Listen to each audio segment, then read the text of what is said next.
Hello hi नमस्कार friends, कैसे हैं आप सभी। आरआरबी एनटीपीसी 2025 के यूजी लेवल के इस वीडियो में आपका स्वागत है। तो फ्रेंड्स, इस वीडियो सीरीज़ में आरआरबी एनटीपीसी 2025 के यूजी लेवल के सभी क्वेश्चंस का सब्जेक्ट वाइज कंप्लीट सॉल्यूशन करेंगे। तो जिन्होंने अब तक चैनल को सब्सक्राइब नहीं किया है, प्लीज़ चैनल को लाइक शेयर एंड सब्सक्राइब ज़रूर करें। इसकी पीडीएफ ऑलरेडी शेयर कर दी गई है। जो आंसर की पीडीएफ आती है हमारे टेलीग्राम चैनल द जीके 360 से आप डाउनलोड कर सकते हैं। तो आज हम लोग सब्जेक्ट वाइज वीडियो में हिस्ट्री के क्वेश्चंस को डिस्कस करेंगे। आज हिस्ट्री का पार्ट 1 है। याद रखिए, इस वीडियो सीरीज से आपके आगे आने वाले जो भी आरआरबी के एग्ज़ाम है उसमें आपको बहुत ज़्यादा बेनिफिट मिलने वाला है। तो आज का वीडियो स्टार्ट करते हैं। पहला सवाल है, who among the following was the most celebrated Indo Greek ruler in ancient India. निम्नलिखित में से कौन प्राचीन भारत में सबसे प्रसिद्ध इंडो ग्रीक शासक था। ऑप्शन है मेनांडर, रुद्रदमन, अलेक्जेंडर या पुष्यमित्र। तो मेनांडर प्रथम जिसे मिलिंद के नाम से भी बौद्ध ग्रंथों में इसे मिलिंद कहा गया है, मिलिंद के नाम से भी जाना जाता है, भारत का सबसे प्रसिद्ध इंडो ग्रीक शासक था। इंडो ग्रीक यवन शासक था। उसका प्रसिद्धि के कारण था कि उसका नागसेन के साथ उसका दार्शनिक संवाद हुआ था।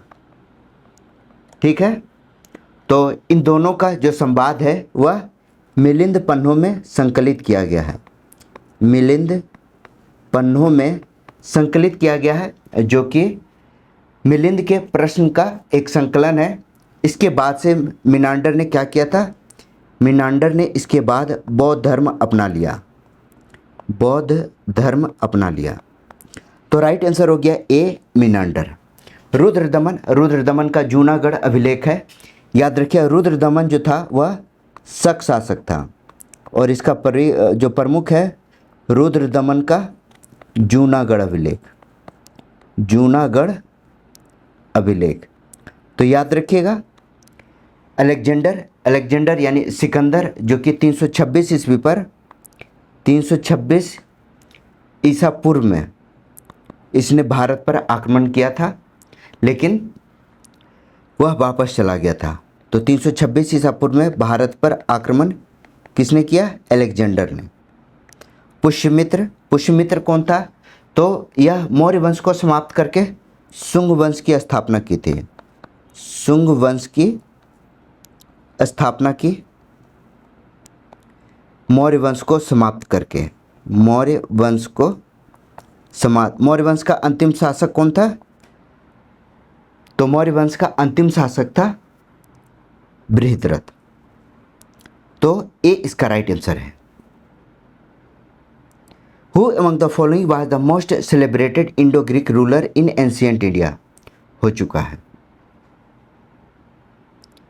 नेक्स्ट क्वेश्चन है, Which archaeological site revealed the earliest known public water tank of the ancient world, famously referred to as the Great Bath?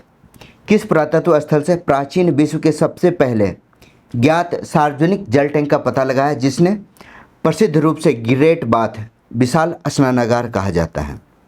विशाल स्नानागार के नाम से जाना जाता है। ऑप्शन है लोथल, धौलावीरा, सुरकोटदा या मोहनजोदड़ो। यानी दूसरे शब्दों में कहें कि विशाल स्नानागार का पता किस हड़प्पा स्थल से किया गया, मतलब किस हड़प्पा स्थल में ग्रेट बाथ या विशाल स्नानागार था। तो याद रखिएगा, यह सिंधु घाटी सभ्यता की सबसे अनूठी स्थल के रूप में जाना जाता है, अनूठी संरचना के रूप में है, जिसमें कि पकी हुई ईंट का प्रयोग किया गया था और कोलतार का प्रयोग वाटर प्रूफिंग के लिए किया गया था, वाटर प्रूफ करने के लिए। तो यह स्थल का नाम था मोहनजोदाड़ो। इसका राइट आंसर है डी। लोथल गुजरात में स्थित प्रमुख बंदरगाहीय शहर था। बंदरगाहीय शहर के रूप में जाना जाता है। कहाँ, यह गुजरात में। धौलावीरा यह भी अपने वाटर रिजर्वायर्स के लिए प्रसिद्ध है, बांध इत्यादि के लिए प्रसिद्ध है। सुरकोटदा, या यहाँ से घोड़े की अस्थियाँ प्राप्त हुई है, घोड़े की अस्थि प्राप्त हुई है सुरकोटदा से। मोहनजोदड़ो इसका राइट आंसर है डी। नेक्स्ट क्वेश्चन है which highly revered Shvetambara Jain text describe the lives of the 24 Tirthankara, the lineage of pontiffs and the monastic rules observed during the Paryushana festival. ठीक है, कौन सा अत्यधिक पूजनीय श्वेतांबर जैन ग्रंथ 24 तीर्थंकरों के जीवन, आचार्यों की वंशावली और पर्युषण पर्व के दौरान पालन किए जाने वाले मठवासी नियमों का पालन करता है? ठीक है, ऑप्शन है कल्प सामंत, कल्प सूत्राधाम, कल्प सूत्र या कल्प योग। तो याद रखिएगा, जैन धर्म का सबसे प्रमुख ग्रंथ में से है, प्रमुख ग्रंथ है जिसका नाम है कल्पसूत्र। कल्पसूत्र, कल्पसूत्र जो है जैन धर्म का प्रमुख ग्रंथ है, जिसमें 24 तीर्थंकरों की 24 तीर्थंकर की जीवनी लिखी गई है, विशेषकर महावीर की जीवनी, जैन आचार्यों की वंशावली इसमें लिखी गई है। साथ ही साथ जो पर्युषण पर्व होता है, जैन धर्म का प्रमुख पर्व होता है पर्युषण पर्व, तो इसमें मठवासी नियमों का कड़े नियम इसमें दर्शाए गए हैं। तो याद रखिएगा, इसका राइट आंसर होगा कल्पसूत्र, सी इसका राइट आंसर है। बाकी सब कोई नाम नहीं है, बस इसका छद्म नाम दिया गया है। The Rigveda, the oldest of the Vedas, mainly consist of which of the following. Rigveda जो वेदों में सबसे पुराना है, मुख्य रूप से निम्नलिखित में किससे मिलकर बना है? Ritual, manuals, epic narrative, philosophical essays या हिम्न। हिम्न मत का सूक्त या भजन। तो आपको पता है ऋग्वेद में 10 मंडल और 1028 सूक्त हैं। 10 मंडल हैं, 1028 सूक्त हैं और 10,462 ऋचाएँ हैं। 10,462 ऋचाएँ हैं। ऋचाओं को ही भजन या मंत्र के रूप में माना जाता है। 1028 सूक्त को बालखिल, इसमें एक बालखिल सूक्त होता है, तो बालखिल सूक्त सहित इसमें 1028 सूक्त हैं। सवाल में पूछा गया है कि यह किससे मिलकर बना है, तो यह भजन से मिलकर बना है, डी इसका राइट आंसर। अगला सवाल, विच of the following inscription is the main source of information Samudragupta military achievement. किस शिलालेख से समुद्रगुप्त की सैन्य उपलब्धियों की जानकारी का स्रोत प्राप्त होता है? समुद्रगुप्त की सैन्य उपलब्धि समुद्रगुप्त के प्रयाग प्रशस्ति में मिलती है, जिसे इलाहाबाद स्तंभ लेख के नाम से भी जाना जाता है। यह क्या है? समुद्रगुप्त की प्रयाग प्रशस्ति के नाम से जाना जाता है। प्रयाग प्रशस्ति, इसके लेखक कौन थे? इसका लेखक जो था हरिसेन थे, मंत्री थे समुद्रगुप्त के, मंत्री हरिसेन ने लिखा था। यह संस्कृत भाषा में लिखा गया और इसकी शैली जो है वह चंपू शैली है। इस पर सवाल पूछा जाता है, तो यह चंपू शैली में लिखा गया था। इलाहाबाद प्रशस्ति लेख, ठीक है, जिसमें समुद्रगुप्त के आर्यावर्त और दक्षिणापथ की जो सैन्य उपलब्धियां हैं उसके बारे में डिटेल वर्णन दिया गया है।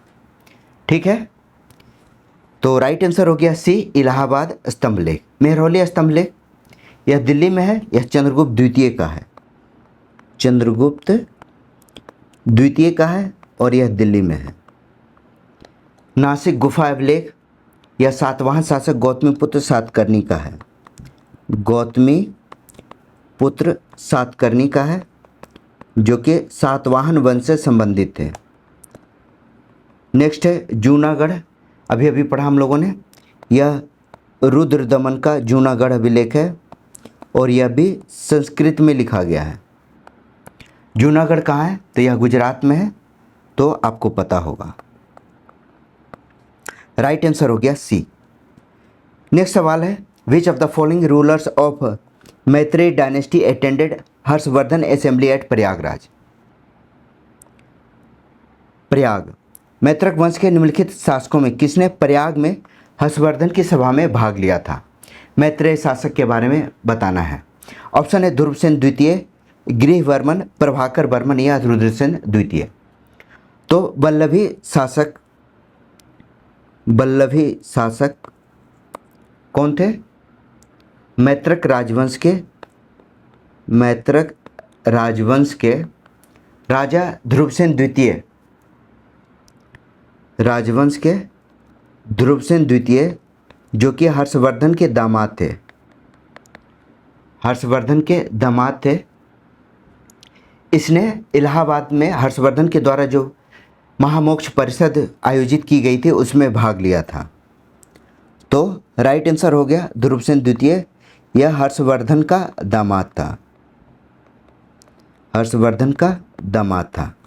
जो हर्षवर्धन ने प्रयाग में अपनी सभा आयोजित की थी उसका नाम था महामोक्ष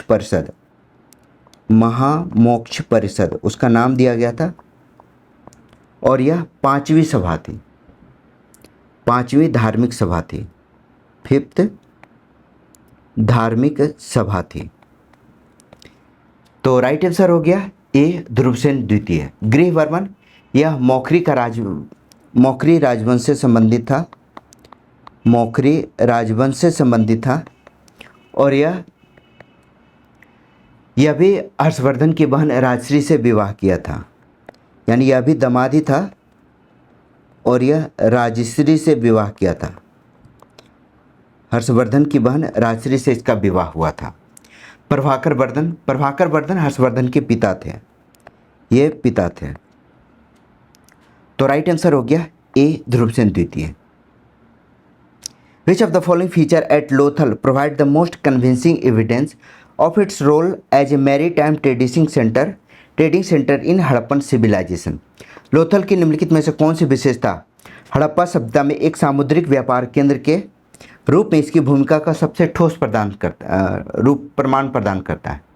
यानी लोथल जो कि एक समुद्री व्यापारिक केंद्र है उसका ठोस सबूत क्या है? ऑप्शन है गोदी डॉक संरचना के पास स्थित एक बड़ा गोदाम, एक प्राचीन नदी चैनल से जुड़ा ईंटों से बना बेसिन, दूर दराज के क्षेत्रों के साथ संपर्क को दर्शाने वाले मुहरों की खोज, या बस्ती के भीतर मनके बनाने के कार्यशाला के साक्ष्य। तो इसका सबसे बड़ा उदाहरण है एक प्राचीन नदी चैनल से जुड़ा ईंटों से बना बेसिन। यह डॉकयार्ड के रूप में एक सबसे ठोस प्रमाणिक साक्ष्य है जिसमें नहर के माध्यम से साबरमती की सहायक नदी भोगवा जो है लोथल भोगवा नदी के किनारे है।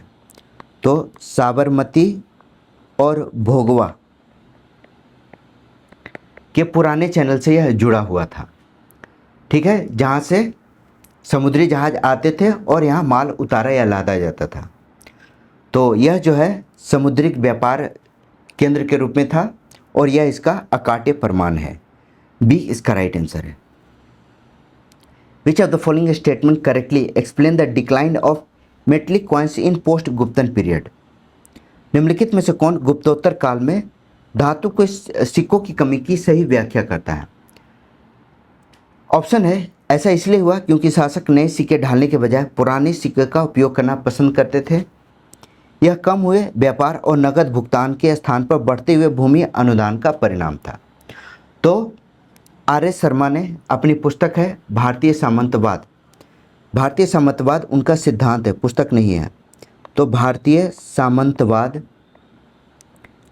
सिद्धांत दिया था आर.एस. शर्मा ने, हिस्टोरियन है, एंशिएंट हिस्ट्री पर इनकी बुक आती है। तो आर.एस. शर्मा ने अपने इस बुक में बताया है, इस सिद्धांत की चर्चा की है कि गुप्त साम्राज्य के पतन के बाद चूँकि रोमन साम्राज्य का भी पतन हो गया था तो भारत का अंतर्राष्ट्रीय व्यापार यह कमज़ोर पड़ गया था, जिसके कारण मुद्रा का प्रचलन बहुत कम हो गया था और राजाओं ने इसके लिए व्यापार और नगद भुगतान के स्थान पर बढ़ते भूमि अनुदान यानी भूमि अनुदान का प्रयोग करना शुरू कर दिया था, जिससे अर्थव्यवस्था का विकेंद्रीकरण हुआ और सामंतीकरण हुआ। तो बी इसका राइट आंसर है। Which human species is associated with the upper Palaeolithic cultural phase. कौन सी मानव प्रजाति उच्च पुरापाषाणकालीन संस्कृति से जुड़ी है? तो आपको पता है उच्च पुरापाषाणकालीन संस्कृति, यह जो काल है मानव विकास का अंतिम चरण था जब आधुनिक मानव यानी होमोसेपियंस का उदय हुआ था, इसका प्रसार हुआ है। इसी काल में आधुनिक औजार, नक्काशी और शैल चित्रकला जो कि भीमबेटका से हुई थी, इसका प्रसार हुआ। तो सी इसका राइट आंसर है। पुरानी दुनिया ओल्ड वर्ल्ड में शारीरिक रूप से आधुनिक होमोसेपियंस का उदय और प्रसार हुआ, उदय के साथ साथ प्रसार हुआ, ठीक है। और भीमबेटका जो कि गुफा चित्रकारी के रूप में था, शुरुआती कला की शुरुआत थी। तो राइट आंसर है सी। अगला सवाल, the Harappan civilisation flourish mainly during which of the following archaeological era. Harappa सभ्यता का विकास मुख्य रूप से निम्नलिखित में से किस पुरातात्विक युग के दौरान हुआ? तो आपको पता है हड़प्पा सभ्यता है, इसका टाइम पीरियड क्या है? इसका टाइम पीरियड है 2350 से 1750 ईसा पूर्व। तो इस टाइम पीरियड में कांस्य युगीन सभ्यता के रूप में हड़प्पा सभ्यता का विकास हुआ था। इस समय तक लोग कॉपर और टीन का प्रयोग करके कांसे का निर्माण कर रहे थे, जो कि बनाने की तकनीकी कला उन्हें अब पता चल चुकी थी, और वह तांबे से अधिक मजबूत कांसे के औजार बनाना शुरू कर दिए थे। इसका उदाहरण मोहनजोदड़ो के नर्तक की मूर्ति से मिलता है। मोहनजोदड़ो से नर्तकी की मूर्ति मिली है, यानी हड़प्पा सभ्यता के लोग अब तांबे से कांसे बनाना सीख चुके थे। तो डी इसका राइट आंसर है, ब्रॉन्ज एज। अगला सवाल है, which of the following celebrated Sanskrit poets and play rights was one of the Navratna in the court of Chandragupta द्वितीय। निम्नलिखित में से कौन प्रसिद्ध संस्कृत कवि और नाटककार चंद्रगुप्त द्वितीय के दरबार में नवरत्नों में से एक थे? पहला है भवभूति। भवभूति कौन थे? तो यह कन्नौज के राजा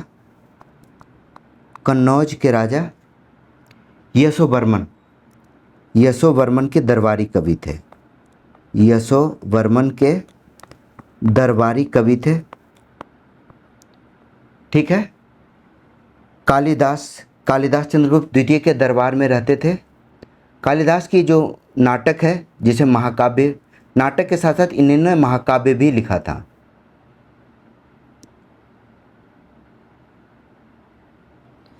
ठीक है, नाटक के साथ साथ महाकाव्य भी लिखा है। आपको पता है कालिदास के द्वारा लिखी गई विक्रमोर्वश्यम, कुमार संभवम,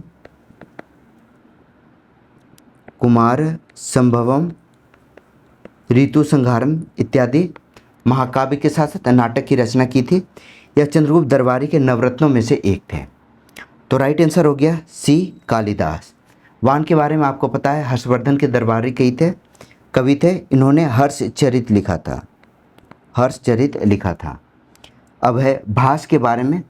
भास जो है वह प्राचीन संस्कृत साहित्य के महान नाटककार में से एक थे। इन्होंने भास नाटक चक्र के नाम से 13 नाटक लिखा है। ठीक है, तो राइट आंसर क्या हो गया? सी, कालिदास इसका राइट आंसर है। नेक्स्ट सवाल है, which of the following statements accurately describe the social structure of modern society in ancient India. कौन सा प्राचीन भारत में मौर्य साम्राज्य की सामाजिक संरचना का सबसे सटीक वर्णन करता है? तो मौर्यकालीन सामाजिक संरचना जो कि सामाजिक वर्गों और व्यावसायिक समूह की एक विस्तृत श्रृंखला वाला एक संगठित समाज था, यानी डी इसका राइट आंसर है। An organise society with distinct social class and a wide range of occupational group. ठीक है, तो डी इसका राइट आंसर है। Which of the following Deccan rulers defeated Harshavardhan and assume the title Dakshinapatheshwara lord of the Deccan.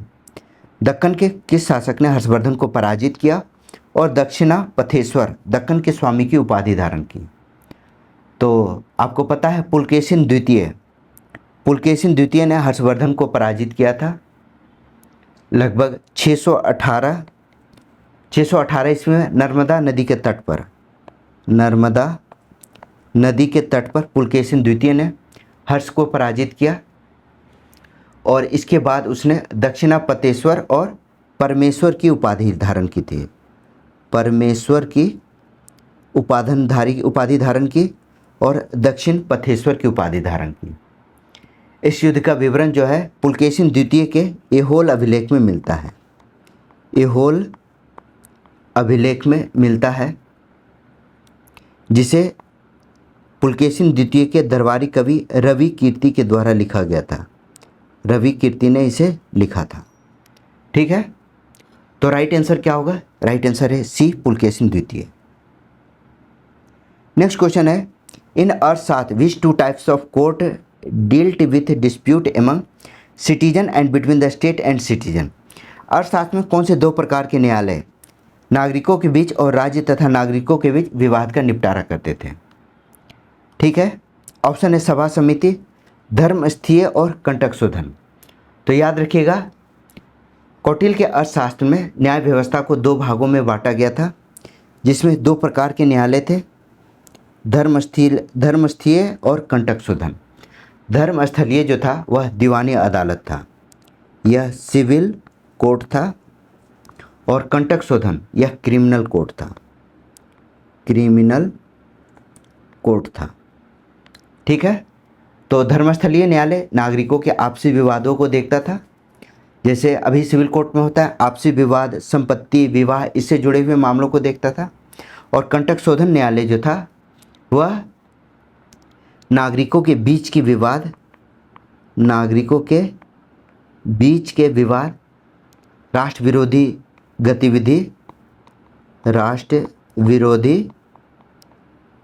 गतिविधि और असामाजिक तत्वों को सजा देने और प्रशासनिक भ्रष्टाचार से निपटती थी। तो राइट आंसर हो गया बी, धर्मस्थीय और कंटक शोधन। अगला सवाल है, द वर्क पंच सिद्धांत का which deals with astronomy was written by in the 6th century by. खगोल विज्ञान से संबंधित कृति है पंच सिद्धांत का, काफ़ी इंपॉर्टेंट पुस्तक है, 6ठी शताब्दी में यह लिखा गया था। इसके लेखक का नाम था वराहमिहिर। वराहमिहिर महान खगोलज्ञ थे, खगोल शास्त्री के साथ साथ गणितज्ञ भी थे। खगोल शास्त्री के साथ साथ ये गणितज्ञ थे। इन्होंने 6ठी शताब्दी में गणितज्ञ थे, पंच सिद्धांतिका की रचना की थी जिसमें 5 प्रमुख खगोल शास्त्र सिद्धांतों का वर्णन किया है। 5 प्रमुख खगोल शास्त्र के सिद्धांत का विवरण दिया है। इनकी एक और पुस्तक है, याद रखिएगा, बृहद संहिता। बृहद संहिता भी वराहमिहिर के द्वारा लिखी गई थी। ठीक है, आर्यभट्ट ने आर्यभट्टीय लिखा था, आपको पता होगा, आर्यभट्टीय लिखा था।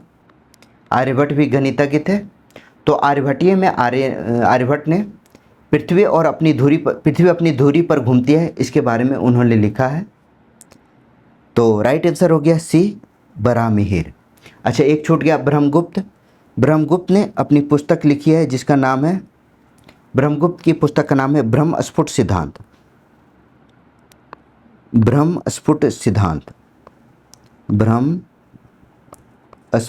सिद्धांत, जिसमें गुरुत्वाकर्षण के नियमों का उल्लेख पहली बार मिलता है। गुरुत्वाकर्षण नियम जो है वह फर्स्ट बार डिस्कस किया गया है। तो सी इसका राइट आंसर है वराहमिहिर। अगला सवाल, the mesolithic age is regarded as a traditional phase because it represent the shift between 2 pre historic period. मध्य पाषाण युग ऑब्वियस है, एक संक्रमणकालीन चरण के रूप में माना जाता है क्योंकि यह 2 प्रागैतिहासिक अवधियों के बीच के बदलाव का प्रतिनिधित्व करता है। आपको पता है प्रागैतिहासिक काल में मध्य पाषाण काल यह बीच का है। तो इसमें क्या है, पुराने जो बड़े पत्थर के शिकार होते थे उससे लेकर आधुनिक यानी नवपाषाण काल के स्थितियों को देखा है। तो राइट आंसर होगा palaeolithic age and neolithic age. पुरापाषाण और नवपाषाण काल के जो बदलाव होते हैं उसे इसमें देखा। इस काल में कैसे जलवायु गर्म हुई जिसे मानव जो है कृषि और पशुपालन, नवपाषाण काल की तरफ कृषि और पशुपालन के साथ साथ औजारों का आकार जो है छोटा होते हुए देखा, औजार छोटे होते हुए देखा, यानी यह क्रमिक विकास को देखा। इसीलिए इसे संक्रमणकालीन चरण माना जाता है मध्यपाषाण काल को। तो बी इसका राइट आंसर है। नेक्स्ट क्वेश्चन है, which of the following sites has yielded Acheulian middle and upper palaeolithic and mesolithic level. निम्नलिखित में से किस स्थल से असूलियन, मध्य और उच्च पुरापाषाण तथा मध्य पाषाण स्तर प्राप्त हुए? ठीक है, तो ऑप्शन है मध्य प्रदेश में भीमबेटका शिलाश्रय, महाराष्ट्र में चिरकी निवासा, मध्य प्रदेश में आदमगढ़ या बिहार के मुंगेर जिले में पैसरा। तो इसका राइट आंसर क्या होगा? हमने पहले भी बताया था कि इस समय चित्रकला का शुरुआत हुआ था, गुफा चित्रकारी जो कि भीमबेटका में हुई थी। तो इसकी शुरुआत हो चुकी थी। भीमबेटका की जो गुफाएं हैं मानव इतिहास के निरंतर विकास को, मानव इतिहास के निरंतर विकास का उदाहरण है। ठीक है, तो यहाँ के खुदाई से एस्यूलियन यानी प्रारंभिक पुरापाषाण, एस्यूलियन का मतलब है प्रारंभिक पुरापाषाण, मध्य पुरापाषाण, उच्च पुरापाषाण और मध्य पाषाण के औजार का जो है सांस्कृतिक, क्रमिक सांस्कृतिक स्तर को दिखाया गया है। तो राइट आंसर हो गया A Bhimbetka. Which late Harappan and chalcolithic site in Maharashtra has yielded excellent example of metal cast sculpture. Maharashtra में किस उत्तर हड़प्पाकालीन ताम्रपाषाणकालीन स्थल से मेटल कास्ट की मूर्तियों के उदाहरण मिले हैं, उत्कृष्ट उदाहरण मिले हैं? आसान सा सवाल है। महाराष्ट्र के अहमदनगर, महाराष्ट्र के अहमदनगर में जो कि प्रवरा नदी के किनारे है, कौन सा? दायमाबाद। दायमाबाद क्या है? यह प्रवरा नदी के किनारे है, नदी के किनारे है, जो कि हड़प्पा का स्थल है। यहाँ से तांबे और कांस्य को ढालने का, तांबे और कांस्य को ढालकर बनाए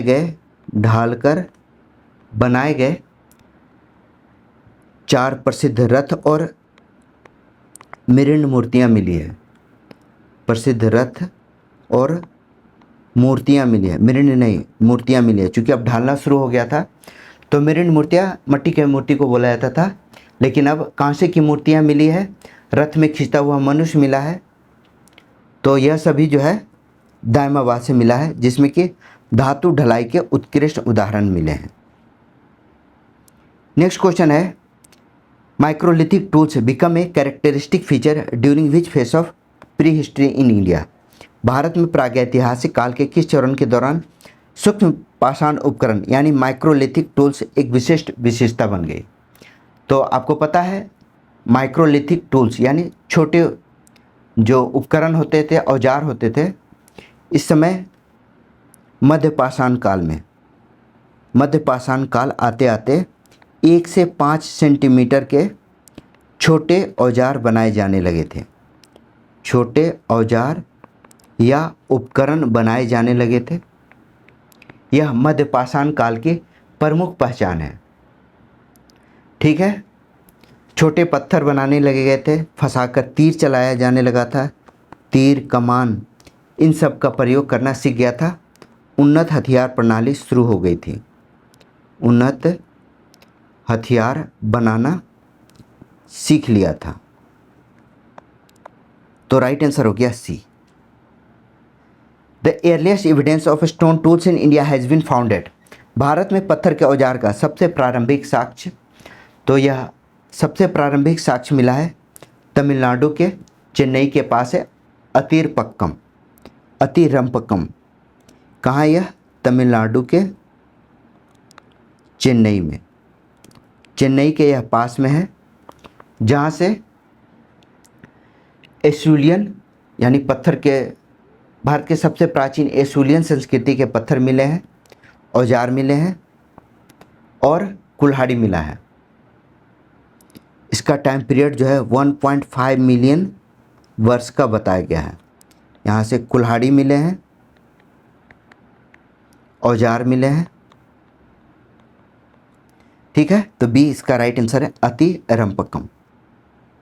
विच of the following sites contain pre historic painting ranging from the mesolithic to the historic period. किस स्थल में महापाषाण काल से लेकर ऐतिहासिक काल के प्रागैतिहासिक चित्र मौजूद हैं? मैंने पहले ही बताया है इसके बारे में। तो यह था भीमबेटका। भीमबेटका जो है ऐतिहासिक डेवलपमेंट का, जो मानव इतिहास है उसके डेवलपमेंट का एक जीता जागता साक्ष्य है। तो ए इसका राइट आंसर है। नेक्स्ट क्वेश्चन है which of the following basket of the Buddhist Tripitaka contains monastic rule. बौद्ध त्रिपिटक के निम्नलिखित भाग में से किसमें बौद्ध भिक्षुओं के लिए मठवासी नियम शामिल है? तो आपको पता है त्रिपिटक 3 है, सुत्त पिटक, विनय पिटक और अभिधम पिटक। अभिधम पिटक। तो सुत्त पिटक में क्या है? जिसमें बुद्ध के धार्मिक उपदेश और सिद्धांत हैं। बुद्ध के धार्मिक उपदेश और सिद्धांत हैं। अभिधम पिटक में बौद्ध दर्शन के बारे में बताया गया है और विनय पिटक में संघ के जो नियम होते हैं भिक्षुओं के लिए वह बताया गया है। तो सवाल का आंसर हो गया सी, विनय पिटक। सी इसका राइट आंसर है। The roads and street of the Harappan lower town were laid out in which pattern. Harappa के निचले शहर सड़कें और गलियां किस पैटर्न पे आधारित थी? सवाल आ चुका है। समकोण पर काटती थी, ग्रिड पैटर्न पर थी। तो ए इसका राइट आंसर है। समकोण पर काटती हुई ग्रिड पैटर्न फॉलो करती थी। निचले शहर जो था वह एक दूसरे पर, जो गलियां थी एक दूसरे पर समकोण पर काटती थी। ठीक है, तो ए इसका राइट आंसर है। नेक्स्ट क्वेश्चन है which of the following Harappan sites yielded excellent example of metal cast sculpture. धातु की ढलाई की मूर्तियों के स्पष्ट उदाहरण मिले हैं कहाँ से? तो यह है दाइमाबाद से। दाइमाबाद प्रवरा नदी के किनारे है। ठीक है, सवाल हो चुका है ये वाला। तो ए इसका राइट आंसर है। Which of the following is a not a true element of Harappan architecture. कौन सा हड़प्पा वास्तुकला का वास्तविक तत्व नहीं है? तो हड़प्पा जो कि एक नगरीकृत सभ्यता थी, इसकी सबसे बड़ी व्यवस्था जो थी वह थी उपयोगिता और व्यवहारिक, ना कि भव्यता। तो शहरों में शानदार महल, स्मारक और शाही मकबरे थे। यह गलत है। डी इसका राइट आंसर है। उपयोगिता के आधार पर था, जैसे सार्वजनिक भवन और सुनियोजित घर शामिल थे। वास्तुकला सजावट के बजाय फंक्शनल डिजाइन थी और हड़प्पा सभ्यता के शहरों में इमारतें स्टैंडर्ड थी और पकी हुई ईंटों का प्रयोग किया गया था। तो डी इसका राइट आंसर है। Which of the following region ruled by the Maukhari gradually replaced Pataliputra as a political centre of north India. Maukhari के द्वारा शासित निम्नलिखित में से किस क्षेत्र ने धीरे धीरे उत्तर भारत के राजनीतिक केंद्र के रूप में पाटलिपुत्रा का स्थान ले लिया? तो आपको पता है गुप्त वंश के पतन के बाद, गुप्त वंश के पतन के बाद जो शक्ति का केंद्र है वह केंद्र पाटलिपुत्र से हटकर अब कन्नौज की तरफ शिफ्ट हो गया था। कन्नौज जो था वह उत्तर भारत की राजनीति का केंद्र बन चुका था। इस पर मौखरी राजवंश ने शासन किया था। मौखरी राजवंश ने इसे राजधानी बनाया था। मौखरी ने राजधानी बनाया। उसके बाद हर्षवर्धन ने भी हर्षवर्धन ने भी कन्नौज पर शासन किया और इसके बाद कन्नौज पर नियंत्रण करने के लिए त्रिपक्षीय संघर्ष भी हुआ था। त्रिपक्षीय संघर्ष आपको पता है काफ़ी भयंकर हुआ था त्रिपक्षीय संघर्ष। उसके पीछे का पर्पस क्या था? कन्नौज पर नियंत्रण स्थापित करना। तो डी इसका राइट आंसर है Kannauj. Which deity was worship as the chief female deity in Harappan culture. Harappa सभ्यता में मुख्य देवता के रूप में किसकी पूजा की जाती थी? तो आपने सुना होगा हड़प्पा सभ्यता में मिट्टी की मृण मूर्तियाँ मिली हैं, यानी नारी की मूर्तियाँ मिली हैं। मिट्टी की मृण मूर्तियाँ मिली है जिसे उर्वरा की देवी कहा गया है। उर्वरा की देवी कहा गया है, यानी मदर गॉडेसेस माना गया है। मदर गॉडेस माना गया है। तो इसे पता चलता है कि हड़प्पा समाज जो था वह मातृसत्तात्मक था। मातृ देवी की पूजा उनकी प्रमुख और पहली आराध्य थी। तो राइट आंसर हो गया सी, मदर गॉडेस, मातृ देवी। The Dasheshwar temple Deogarh is important because it is an early example of which temple style. Deogarh का दशावतार मंदिर इसलिए महत्वपूर्ण है क्योंकि यह किस मंदिर शैली का प्रारंभिक उदाहरण है। तो याद रखिएगा, इस पर काफ़ी सवाल पूछा जाता है। देवगढ़ का दशावतार मंदिर जो था वह पंचायतन नगर मंदिर शैली का बना हुआ था। बी इसका राइट आंसर है, पंचायतन नागर मंदिर शैली का बना हुआ था। यह उत्तर प्रदेश के ललितपुर में है। यह गुप्त काल की वास्तुकला का अद्भुत उदाहरण है। गुप्त कला का अद्भुत उदाहरण है। ठीक है, ऑब्वियस है यह नागर शैली का सबसे प्रारंभिक मंदिर है जो कि पंचायतन नागर शैली में बना है। इसकी खासियत क्या होती थी? तो इसकी खासियत होती थी कि मुख्य देवता बीच में होते थे और चारों तरफ 4 कोनों में अलग अलग देवता होते थे, यानी यह छोटे सहायक मंदिर होते थे। छोटे सहायक मंदिर होते थे और मेन जो है इसमें शिखर होता था जहाँ के प्रमुख देवता निवास करते थे। तो बी इसका राइट आंसर है। Gangaikonda was established as a capital city by which Chola ruler. Gangaikonda किस चोल शासक के द्वारा एक राजधानी शहर के रूप में स्थापित किया गया था? तो राइट आंसर है राजेंद्र प्रथम। राजेंद्र प्रथम चोल शासक था। तो इसने उत्तर भारत में एक सफल सैन्य अभियान किया था और पाल शासक महिपाल को हराकर इसने गंगा जल के नदी को अपने राज्य में लाया था, जिसके कारण इसका नाम क्या पड़ा था? गंगईकोंड।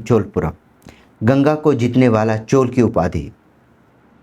ठीक है, तो इसने एक नया शहर भी बसाया था जिसका नाम था गंगईकोंड। वास्तव में यह पाल शासक महिपाल को पराजित करके यह उपाधि धारण की गई थी। तो सी इसका राइट आंसर है राजराज प्रथम।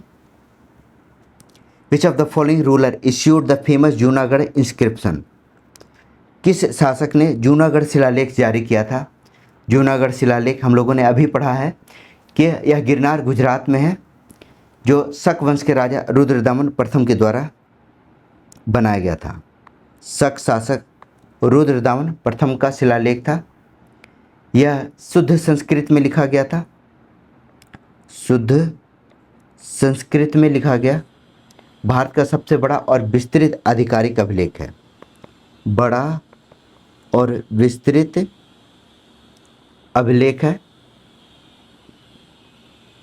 जिसमें सुदर्शन झील के इतिहास के बारे में, कैसे इसका जीर्णोद्धार किया गया था उसके बारे में भी डिटेल वर्णन है। तो सी इसका राइट आंसर है रुद्रदमन प्रथम। Harshavardhan sister Rajashri was married to whom among the following. मैंने बताया था हर्षवर्धन का विवाह हर्षवर्धन की बहन राजश्री का विवाह ग्रहवर्मन के साथ हुआ था। ग्रहवर्मन, डी इसका राइट आंसर है।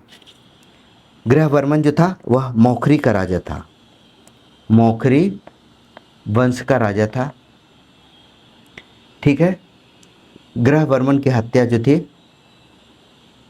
शशांक ने की थी, इसकी हत्या शशांक ने की थी, जिसके कारण हर्षवर्धन जो है वह कन्नौज की राजनीति में कदम रखा था। तो डी इसका राइट आंसर है। The Rigveda mention the term Aryavarna and 10 varna in the early Vedic context this term indicate. Rigveda में आर्यवर्ण और दासवर्ण शब्द का उल्लेख मिलता है। प्रारंभिक वैदिक संदर्भ में यह शब्द जो है संकेत मिलता है। तो यह शब्द जो था वैदिक लोगों और गैर वैदिक समूह के बीच के अंतर को दर्शाता है, यानी बी इसका राइट आंसर है। वैदिक लोग और गैर वैदिक समूह के बीच आर्य वर्ण का प्रयोग जो था वह इंडो आर्य के लोगों के लिए किया गया था। ठीक है, इंडो आर्य के लोगों के द्वारा किया गया था। और दास वर्ण यानी दस्यु का प्रयोग दास वर्ण या दस्यु शब्द का प्रयोग गैर वैदिक समूह के लिए किया गया था, जो गैर वैदिक समूह के लोग थे। ठीक है, तो राइट आंसर हो गया बी। नेक्स्ट सवाल है, in which of the following Buddhist literature are the rules of conduct of the monastic life mention. मठवासी जीवन के आचरण के नियम किस बौद्ध साहित्य में उल्लिखित हैं? अभी बताया हम लोगों ने, विनय पिटक। ध्यान से सवाल पढ़िएगा, सेम सवाल है, सेम एक्सप्लेनेशन है। तो विनय पिटक में संघ के आचरण के नियम थे, मठ के आचरण के नियम थे। The Vinaya Pitaka one of the principal Buddhist text mainly focus on which of the following. प्रमुख बौद्ध ग्रंथों में एक था विनय पिटक। मुख्य रूप से किस पर यह ध्यान केंद्रित करता है? तो यह बौद्ध भिक्षुओं और भिक्षुणियों के लिए नियम के बारे में बताया गया है। तो डी इसका राइट आंसर है, rules for monks and nuns. ठीक है, अगला सवाल, the Kadamba dynasty was founded by dash who was an expert in guerrilla warfare. Kadam वंश की स्थापना किसके द्वारा की गई थी, जो कि गुरिल्ला युद्ध पद्धति में विशेषज्ञ थे। तो कदम वंश की स्थापना मयूर शर्मन के द्वारा की गई थी। मयूर शर्मन जो था चौथी शताब्दी में कदम राजवंश की स्थापना की थी, जिसकी राजधानी बनवासी थी। कैपिटल जो था बनवासी इसकी राजधानी थी। ठीक है, तो इसने पल्लव सेना के खिलाफ गुरिल्ला युद्ध नीति का प्रयोग किया था और अपना स्वतंत्र राज्य स्थापित किया था। तो राइट आंसर है Mayura Sharman. Name the popular technique used by the Harappans for casting bronze. कांच की ढलाई के लिए हड़प्पावासी किस लोकप्रिय तकनीक का प्रयोग करते थे? तो इसके लिए उन्होंने लॉट वैक्स यानी मोम का लुप्त मोम तकनीक का प्रयोग किया था। इसका उन्होंने डाइस बनाया था, डाइस कह सकते हैं या उसे क्या कहेंगे, एक फ्रेम बनाया था जो कि धातु के ढालने के रूप में प्रयोग करते थे। तो याद रखिएगा, लॉस्ट वैक्स टेक्निक का प्रयोग इसमें किया जाता था। तो डी इसका राइट आंसर है। Kalidas the celebrated Sanskrit poet and dramatist florist in the court of which Gupta ruler. Chandragupta द्वितीय के दरबारी थे, 9 रत्नों में से एक थे। प्रसिद्ध संस्कृत कवि और नाटककार कालिदास किस गुप्त शासक के दरबार में फले फूले थे? तो यह था चंद्रगुप्त द्वितीय। इनके 9 रत्नों में से एक थे। चंद्रगुप्त द्वितीय को विक्रमादित्य के नाम से भी जाना जाता है। तो राइट आंसर है 1। Which statement correctly describe the nature of Kumaragupta प्रथम रूल। कौन सा कथन कुमारगुप्त प्रथम के शासन की प्रकृति का सही वर्णन करता है? तो पहला कथन है, उसके शासनकाल में पुष्यभीतियों के शुरुआती उदय और बड़े व्यवधान के बिना खतरों का सामना करना पड़ा। उनका शासनकाल बार बार होने वाले आंतरिक विद्रोह को चिन्हित करता है, जिसने गुप्त साम्राज्य को कमजोर किया। तो आपको इसका राइट आंसर बताना है। इसका राइट आंसर है डी। उनका शासन मुख्य रूप से गुप्त साम्राज्य के सुदृढ़ीकरण और समृद्धि पर केंद्रित था। कुमारगुप्त प्रथम, याद रखिएगा काफ़ी इम्पोर्टेंट है। सबसे जो शांत शासनकाल होता है, इनके शासनकाल में कोई भी इस तरह का युद्ध या कुछ उस तरह का बाहरी आक्रमण नहीं हुआ, कोई विनाशकारी आक्रमण नहीं हुआ। ठीक है, तो कुमारगुप्त प्रथम को महेंद्रादित्य भी कहा गया है, महेंद्रादित्य कहा गया है। इन्हीं के टाइम में नालंदा यूनिवर्सिटी की स्थापना की गई थी, नालंदा यूनिवर्सिटी की स्थापना की गई थी। हालांकि शासनकाल के अंतिम समय में पुष्यमित्र और हुनों का खतरा शुरू हुआ था।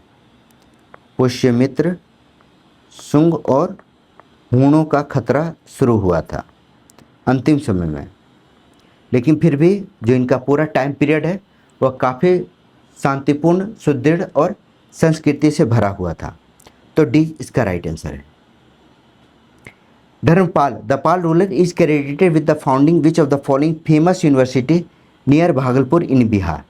पाल शासक धर्मपाल को भागलपुर के पास किस प्रसिद्ध विश्वविद्यालय के स्थापना का श्रेय दिया जाता है? तो धर्मपाल ने विक्रमशिला यूनिवर्सिटी की स्थापना की थी, जो कि सवाल इस पर आया भी है। विक्रमशिला यूनिवर्सिटी जो थी वह भागलपुर के आसपास के क्षेत्र में थी। ठीक है, इसकी स्थापना अतिचक गांव में की गई थी, याद रखिएगा, अतिचक गांव में की गई थी। इसको स्थापना पाल शासक धर्मपाल के द्वारा किया गया था, इसकी स्थापना, और यह बौद्ध धर्म और दर्शन का एक केंद्र बन चुका था। बौद्ध धर्म और दर्शन का अंतर्राष्ट्रीय केंद्र बन गया था, अंतर्राष्ट्रीय केंद्र बन गया था।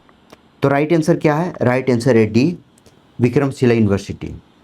नेक्स्ट क्वेश्चन है, which inscription express Ashoka remorse after the Kalinga war. कौन सा शिलालेख कलिंग युद्ध के बाद अशोक के पश्चाताप को व्यक्त करता है?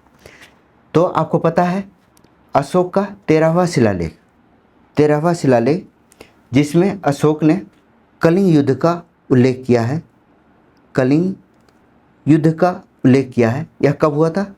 तो यह 261 ईसा पूर्व में हुआ था, जो कि उसके राज्याभिषेक के 8वें वर्ष के बाद। अशोक का राज्याभिषेक 269 ईसा पूर्व में हुआ था।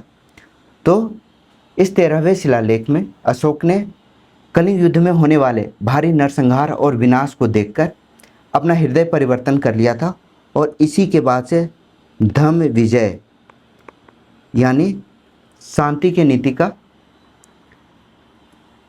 नैतिक विजय की नीति का अपनाने की घोषणा की थी। तो यह अशोक के पश्चाताप को व्यक्त करता है, क्योंकि भारी नरसंहार और विनाश हुआ था कलिंग के युद्ध में। तो राइट आंसर क्या होगा? इसका राइट आंसर है बी। नेक्स्ट क्वेश्चन है, the early iron age in north India is most prominently associated with which pottery culture. उत्तर भारत में प्रारंभिक लौह युग सबसे प्रमुख रूप से किस मृदवान यानी मिट्टी के बर्तन की संस्कृति से जुड़ा है?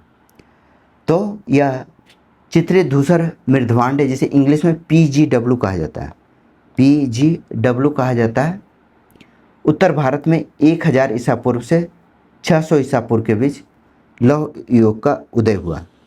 1000 से 600 ईसा पूर्व के बीच लोहे का प्रयोग हुआ, यानी लौह युग के रूप में जाना जाता है, जिसमें पेंटेड ग्रेवेयर का प्रयोग किया गया, चित्रित धूसर मृदभांड का प्रयोग किया गया, जो कि मिट्टी के धूसर रंग बर्तन पर ज्यामितीय आकृति बनी होती थी, और लोहे का कृषि उपकरण और हथियार जो है भारी मात्रा में मिले हैं। तो बी इसका राइट आंसर है, painted greyware and black redware. Next question है, Seleucus sent his ambassador Megasthenes to court of which Mauryan ruler at Pataliputra. Seleucus ने किस मौर्य शासक के दरबार में मेगास्थनीज को भेजा था? आसान सा सवाल है। तो मौर्य शासक थे चंद्रगुप्त मौर्य। मेगास्थनीज चंद्रगुप्त मौर्य के दरबार में आया था। मेगास्थनीज जो कि अपनी पुस्तक इंडिका में इंडिका में मौर्यकालीन राजनीतिक, सामाजिक और सांस्कृतिक जीवन का विवरण दिया है। इसने चंद्रगुप्त मौर्य से संधि की थी और अपनी पुत्री का विवाह चंद्रगुप्त मौर्य से किया था। सेल्यूकस ने अपनी पुत्री का विवाह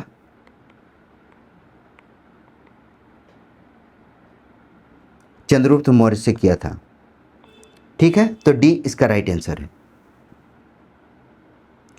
the dominant site at Lothal are the which have help make the place so important to international archaeology.